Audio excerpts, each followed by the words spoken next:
Welcome everyone. Welcome to my channel Economics Simplified.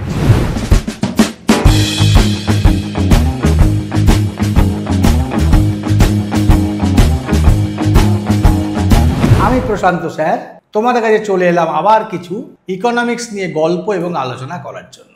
আজকের ভিডিওটি আমি ইনকাম ডিমান্ড এবং প্রাইস ডিমান্ডের উপর রাখবো। ডিফারেন্ট যে ডিমান্ড হয় সেটার ব্যাখ্যা এখানে করব এবং ইনকাম ডিমান্ডের মাধ্যমে how we determine the classification of goods. এবার আসে চলো দেখা যাক কাকে বলে। প্রাইস ডিমান্ড মানে কি? প্রাইস ডিমান্ড মানে হচ্ছে ইম্প্যাক্ট বা effects on demand due to change in price. Income demand কাকে বলবো? ইনকাম ডিমান্ড বলবো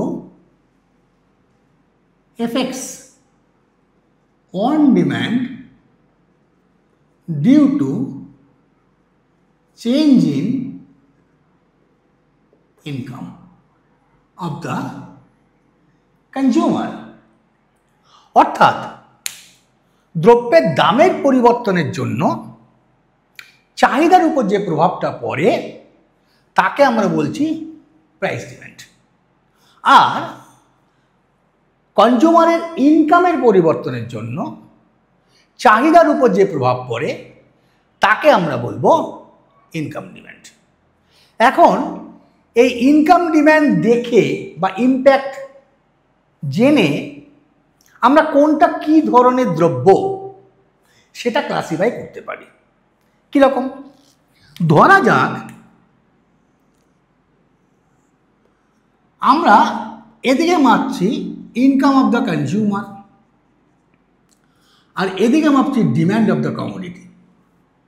যদি দেখা যায় যে ইনকাম বাড়ার সঙ্গে সঙ্গে ডিম্যান্ডও বাড়ছে, ইনকাম কমার সঙ্গে সঙ্গে ডিম্যান্ডও কমছে, তার মানে একটা প্রপোর্শনাল রিলেশনশিপ, তাহলে সেক্ষেত্রে সেই রিলেশনশিপটাকে আমরা আপওয়ার্ডাইজিং একটা কার্ভের মাধ্যমে দেখাতে পারি। কীরকম না, যদি ইনকাম হয় M1 ও M1, ডিম্যান্ড হচ্ছে ও Q1, যখন ইনকাম বেড়ে হলো ও M2, ডিম্যান্ডও বেড়ে হলো ও Q2, যখন ইনকাম আরও বাড়লো ও M3, তখন আমার ডিম্যান্ডও বেড়ে হলো Q3। তার মানে আয় বাড়ার সঙ্গে সঙ্গে চাহিদাটাও বাড়ছে, তার মানে আয় এবং চাহিদার মধ্যে প্রপোর্শনাল বা সমানুপাতিক সম্পর্ক। সেক্ষেত্রে আমি দ্রব্যটাকে আমরা বলবো এনজি, মানে নর্মাল গুডস। ক্লিয়ার?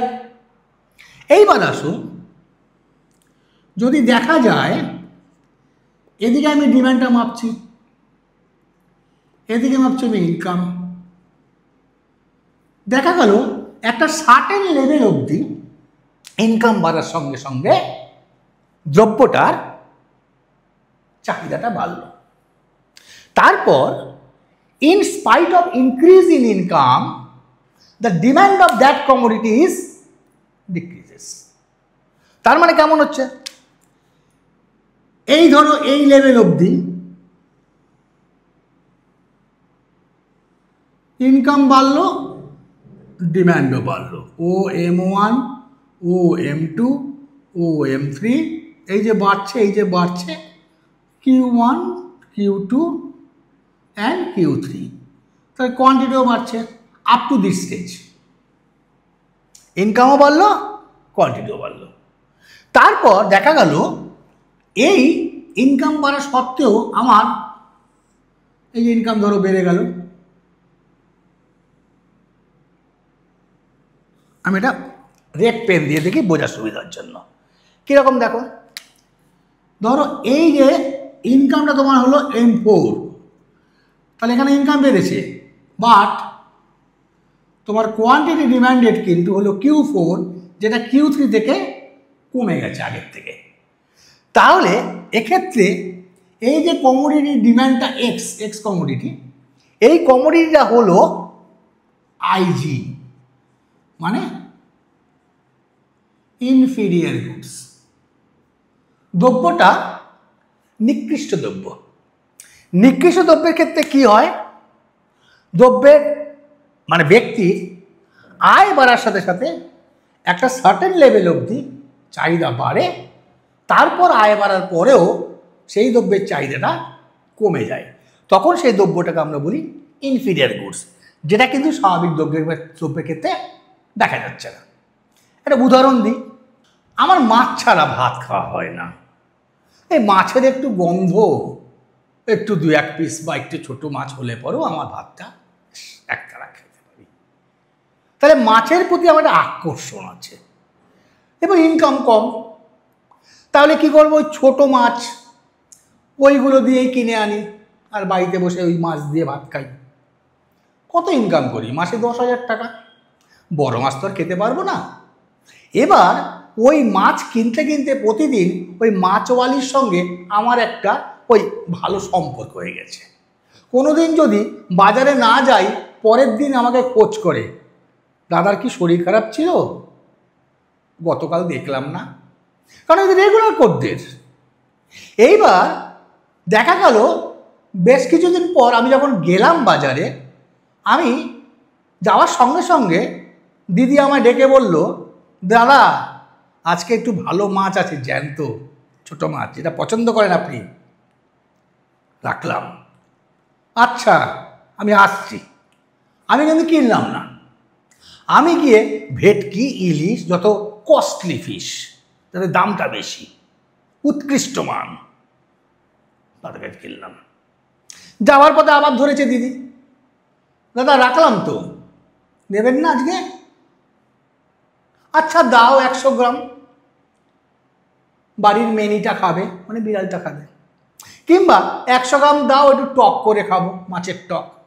তাহলে যে লোকটা আমি ওর কাছে মাছ ছাড়া কিনে না, মাছ প্রতিদিন কিনি, এবং সেই লোকটাই আজকে ওনাকে অ্যাভয়েড করে চলে গেলাম উৎকৃষ্ট মাছ কিনতে।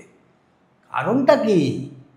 কারণ দিদি জানে না আমার ইনকামটা 10,000 থেকে বেড়ে এই 50-60 টাকার একটা ইনকামের চাকরি পেয়েছি। তাহলে আমার কাছে ওই ছোট মাছটা তখন হয়ে গেছে ইনফিরিয়ার গুডস। তাহলে ছোট মাছের যে চাহিদাটা আমি কমিয়ে দিলাম ওই 100 গ্রাম বা 50 গ্রাম, মাছের দাম বাড়ার জন্য না, আমার ইনকামটা বাড়ার জন্য। তার মানে always remember, normal goods and inferior goods আর consider with respect to the consumer's income, not with respect to the price of the goods. That should be noted. অর্থাৎ ব্যক্তি বা ভোক্তার আয়ের উপর নির্ভর করে আমরা ক্লাসিফিকেশন অফ গুডস করছি, কোনটা ইনফিরিয়ার গুডস আর কোনটা নর্মাল গুডস।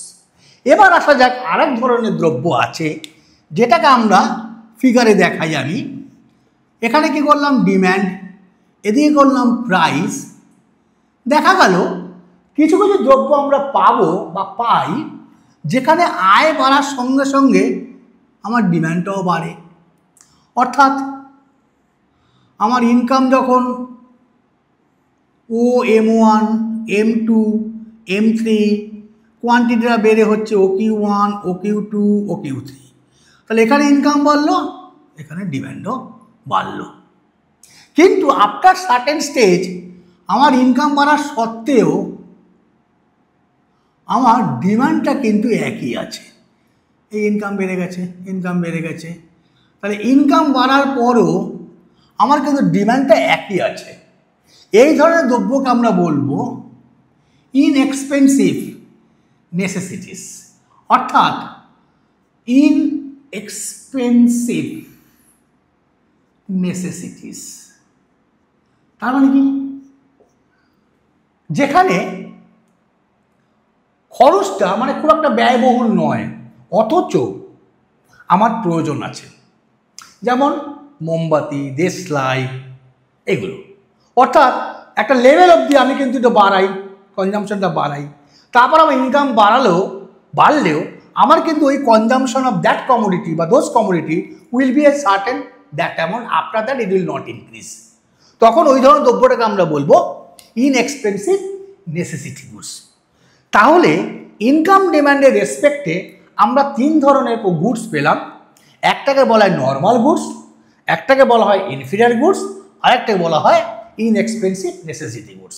নর্মাল গুডসের ক্ষেত্রে প্রপোর্শনাল রিলেশনশিপ ইনকাম অ্যান্ড ডিমান্ডের মধ্যে, ইনফিরিয়ার গুডসের ক্ষেত্রে up to a certain level it is proportional and then কি হচ্ছে ইনভার্স। আর যার দিকে মানে পেছনটা ঘুরিয়ে দিচ্ছে, অর্থাৎ আমি তোর মুখ দেখবো না, এরকম একটা ব্যাপার। অর্থাৎ এক্ষেত্রে কিন্তু একটা ইউ শেপ বা একটা ইউ শেপ বলা ভুল, মানে ব্যাকওয়ার্ড বেন্ডিং হয়ে গেল। তাহলে এক্ষেত্রে কিন্তু দ্রব্য এক্সট্রা হয়ে গেল ইনফিরিয়ার গুডস। আর এখানে কি দেখলাম, একটা সার্টেন স্টেজ অবধি বাড়লো, তারপর হচ্ছে parallel to the vertical Axis, parallel to the vertical Axis বা প্যারালাল টু দ্য, একটু ভুল করে ফেলেছি এখানটায়, এখানে এটা হবে কিন্তু ইনকাম।